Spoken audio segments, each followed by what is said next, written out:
Hello viewers, আসসালামু আলাইকুম। SAP আড্ডা চ্যানেল থেকে আপনাদেরকে স্বাগত। আমি আজকে আপনাদেরকে এসএপি ফাইকো মডিউলের একটা ট্রানজেকশন দেখানোর চেষ্টা করব। সেটা হচ্ছে কিভাবে এসএপিতে ব্যাংক রিকনসিলিয়েশন করতে হয়। আপনাদেরকে আমি প্রথমে দুইটা কালেকশন পোস্টিং দেব, দুইটা পেমেন্ট পোস্টিং দেব। এরপরে এটা এসএপিতে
আর যে অ্যামাউন্টগুলা অ্যাকচুয়ালি পেমেন্ট হয়েছে এবং ব্যাংক অ্যাকাউন্ট থেকে পেমেন্ট হয়েছে, ভেন্ডর ব্যাংক অ্যাকাউন্ট থেকে টাকা উঠাই নিয়ে গেছে, সেই ট্রানজ্যাকশনগুলো আমরা মেইন অ্যাকাউন্টে ট্রান্সফার করব এবং তখন এই মেইন অ্যাকাউন্টের যে টোটাল ক্লোজিং ব্যালেন্স আর ব্যাংক স্টেটমেন্টের ক্লোজিং ব্যালেন্স অলওয়েজ ইকুয়াল হবে। অতএব ম্যানুয়াল আর ব্যাংক রিকনসিলিয়েশন স্টেটমেন্ট তৈরি করার কোনো দরকার হবে না। আমি আপনাদেরকে দেখাচ্ছি। প্রথমে আমরা কালেকশন পোস্টিং দেওয়ার সময় আমরা ইনকামিং ডিটেইলটা ইউজ করব। আমরা এখানে প্রথম ইনভয়েসটা নিলাম। আমরা কি কাস্টমারে প্রথমে আছে কত 5,60,000, সে আমরা 5,60,000 টাকা পাইলাম। 5,60,000 টাকা পাইলাম। এখানে প্রফিট সেন্টার দিতে হবে একটা। প্রফিট সেন্টার কন্ট্রোলিং মডিউলের পার্ট, ওইটা নিয়ে আমরা পরে একদিন ডিটেলস আপনাদেরকে বলবো। এখন আপনি একটা প্রফিট সেন্টার, যেহেতু আমার সিও অ্যাক্টিভ, অতএব আপনার একটা প্রফিট সেন্টার দিতে, আপনি হেড অফিসের আন্ডারে না ফ্যাক্টরিয়াল দুইটা প্রফিট সেন্টার আছে। আমরা এরপরে জাস্ট ইন্টার দেওয়া অথবা প্রসেস ওপেন আইটেমে ক্লিক করলে আপনার এই যে তিনটা অ্যামাউন্ট আপনার ওপেন আছে। আমরা নিব এই 5,60,000 টাকার ইনভয়েসের এগেইনস্টে আমি কালেকশনটা পাচ্ছি। জাস্ট আমি এটা ডাবল ক্লিক করব, সিলেক্ট হয়ে যাবে এবং এইখানে আর এখানে দেখুন, যখন আমি এটা ক্লিক করব না তখন আপনার এই অ্যামাউন্টটা থাকবে ফাঁকা। আর এই অ্যামাউন্টটা হচ্ছে প্রথমে স্ক্রিনে যে আমি ব্যাংকে লাইন আইটেম বসাইছি 5,60,000 টাকা, সেই অ্যামাউন্টটা 5,60,000 টাকা আপনাদের এখানে বসছে। আর যখনই আমি এই অ্যামাউন্টটা সিলেক্ট করব, এইটা হবে এবং নট অ্যাসাইনড এই ব্যালেন্সটা 0 হবে। যতক্ষণ না এই নট অ্যাসাইন 0 হবে ততক্ষণ আপনি ডেবিট ক্রেডিট ইকুয়াল হবে না এবং আপনাকে পোস্টিং দিতে দিবে না। তো আমরা এটা ক্লিক করব। ক্লিক করলে এটা ইকুয়াল বলে 0 হয়েছে। যদি ইকুয়াল না হয়, আপনি মনে করেন 5,60,000 টাকা ইনভয়েসে 2.5 লাখ টাকা দিচ্ছে, তখন আপনি পার্সিয়াল পেমেন্ট দিয়ে 2.5 লাখ টাকা দিচ্ছে। পার্সিয়াল ক্লিক করলে আপনি এটা ক্লিক করলে এখানে একটা এখানে যে টাকাটা লিখবেন ওই টাকাটা লিখবেন। এখানে আপনি এখানে 2.5 যদি দিতেন কিংবা 3.5 দিলে, দেখেন 3.5 হইতো, তখন 2,10,000 টাকা তার কাছে পাইতাম। কারণ প্রথম স্ক্রিনে আমি 5,60,000 টাকা ব্যাংকের লাইনে লিখছি, আর এই কাস্টমার লাইন আছে 5,60,000 সিলেক্ট করছি, বাট পার্সিয়াল পেমেন্টে বলছি 3,50,000, যার কারণে আপনাকে 2,10,000 টাকা ডিফারেন্স।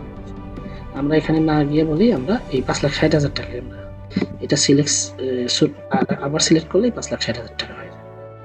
এরপরে এটা ওভারভিউ, এই ওভারভিউতে ক্লিক করলে দুইটা লাইন, এটা ব্যাংকের লাইন আর একটা লাইন কাস্টমারের লাইনটা এখন আসে না। এই ডকুমেন্টে যাওয়ার পরে সিমুলেট দিলে জাস্ট দেখতে পারবেন আপনার ডেবিট কি হচ্ছে, ক্রেডিট। এখানে এই যে মাইনাসটা ক্রেডিট আর প্লাসটা ডেবিট। এখানে পোস্টিং কি দেও ডেবিট ক্রেডিট ইন্ডিকেটর করে, এটা আস্তে করে আমি পরবর্তী ভিডিওতে ডিটেলস পোস্টিং কি নিয়ে ডিসকাশন করব। এবার আমার ব্যাংক হইল ডেবিট, আর কাস্টমার শিন স্পিনিং মিলস লিমিটেড কাস্টমার হইল ক্রেডিট, যেহেতু কালেকশন দিছে। জাস্ট এখন যদি আপনি চান, এটা তো ব্যাংকের জিএল, অতএব এই জিএল এই পড়বে, বাট এটা তো কাস্টমার, এটা ব্যাকগ্রাউন্ডে জিএলএ কি পড়বে সেই জিনিসটা যদি দেখতে চান, মোট কথা আমরা এখন যেটা দেখতেছি এটা হইতেছে এন্ট্রি ভিউ, ডিসপ্লে ভিউ আর ডিসপ্লে ওভারভিউ মানে এন্ট্রি ভিউ। আর আমরা এখন দেখব জিএল ভিউ, মানে এটা ট্রায়াল ব্যালেন্সে কোন কোন লেজারে হিট করবে। ট্রায়াল ব্যালেন্স আবার হিট করবে এই ব্যাংকের জিএল আর এআর ডোমেস্টিক। এইভাবে আপনি এখানে কোন প্রফিট সেন্টার হয়েছে, কোন সেগমেন্টে হয়েছে, কোন কারেন্সিতে হয়েছে, হ্যাঁ সব দেখতে পাবেন। আমরা ব্যাগে যাব, ব্যাগে যাওয়ার পরে আমি এখানে ডকুমেন্টে জাস্ট সিমুলেট দেব, দেওয়ার পরে জাস্ট পোস্ট দিলে আপনার এই কাস্টমার লেজারে এই টাকাটা আর এই রেড কালার থাকবে না, তখন আপনার এটা এই লাইনেই থাকবে না। তখন মানে রেড কালার মানে যে অ্যামাউন্টগুলো এখনো কাস্টমারের সাথে মানে আপনার সেটেল হয় নাই, মানে ইনভয়েস করছেন কালেকশন হয় নাই, অথবা কালেকশন পাইছেন এখনো সেল পোস্টিং দেন নাই, সেই অ্যামাউন্টগুলো এখানে থাকবে। অথবা 5,60,000 টাকার এগেন্সটে 2,50,000 টাকা পার্শিয়াল পেমেন্ট রিসিভ করছেন, ফুললি রিসিভ না করলে ওটা ক্লিয়ার হবে না, অথবা যদি অ্যাডভান্স রিসিভ করেন তাহলে ওপেন থাকবে। তো আমরা যদি দুইটাই দেখতে চাই তাহলে আপনাকে এখানে আছে ওপেন আইটেম, আপনি অল আইটেম দিলে ওপেন আইটেম এবং ক্লিয়ার আইটেম দুইটাই দেখতে পারবেন। আর এইটাতে যখন দিবেন তখন আপনি এই বিলের এগেন্সট এই টাকা পাইছে, যেটাই ক্লিয়ারিং ডকুমেন্ট একটাই, বাট আপনার এখানে দুইটা ডকুমেন্ট, আগে ইনভয়েস করছে আর এই ডকুমেন্ট দিয়ে ক্লিয়ার হয়েছে, এবং এই দুইটা নিট অফ করছে। যখনই আপনি একটা ইনভয়েসের এগেন্সটে 4টা কালেকশন হবে তখন আপনি বুঝতে পারবেন যে কোন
আইটেম নাই। আচ্ছা বুঝতে পারছি, কোম্পানি কোড ঠিকই তো আছে, 26 না দিয়ে 25 দিছে, যাক 26 দিলাম। এরপরে আমি 30,000 টাকা সিলেক্ট করলে এখানে আগের মতোই সেম জিরো হবে।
আমি যদি এখানে যাই, এই টাকাটা এখানে থাকবে, এই দুইটা জিরো হয়ে যাবে। আর উপরে একটা মেইন জিএল নামে এই আরসিআইএল ইউনাইটেড কমার্শিয়াল সিডি, এই অ্যাকাউন্টে মেইনের জিএলটা আসবে, যেখানে আসবে 8,20,000 থেকে 2,50,000 টাকা বাদ দেওয়ার পরে আমার থাকবে 5,70,000 টাকার একটা ব্যালেন্স থাকবে, যেটা ব্যাংক স্টেটমেন্টে আপনার থাকার কথা। এইবার দেখেন, এটা দুইটা কালেকশন, এটা পেমেন্ট 5,70,000 টাকা। এটা কি আউটগোয়িং শুধুমাত্র এই 34,000 আছে, এই দুইটা ক্লিন হয়, মানে ব্যাংক থেকে টাকা উঠায় নিয়ে গেছে। ইনকামিং এ কোনো ব্যালেন্সে নাই, সব টাকা, মানে কোনো ব্যালেন্স, আমরা বাংলায় যেটা বলি যে আমাদের ধরা আছে, টাকা আমার এখনো ব্যাংকে ঢোকে নাই, তার মানে আপনার ব্যাংকে সবই ঢুকছে। আর পেমেন্টের ক্ষেত্রে দুইটা চেক পেমেন্ট করছেন, একটা এখনো টাকা উঠায় নেয় নাই, ভেন্ডরের কাছে চেক রয়েছে, আর 2.5 লাখ টাকার চেকটা ব্যাংক থেকে উঠায় নিছে। অর্থাৎ তখন আর আপনার ম্যানুয়াল দেওয়ার দরকার নেই। আপনি যদি এখানে ইয়া দেখতে চান, এফসি F.01 এর যদি আপনি ট্রায়াল দেখতে চান,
thank you for watching my video.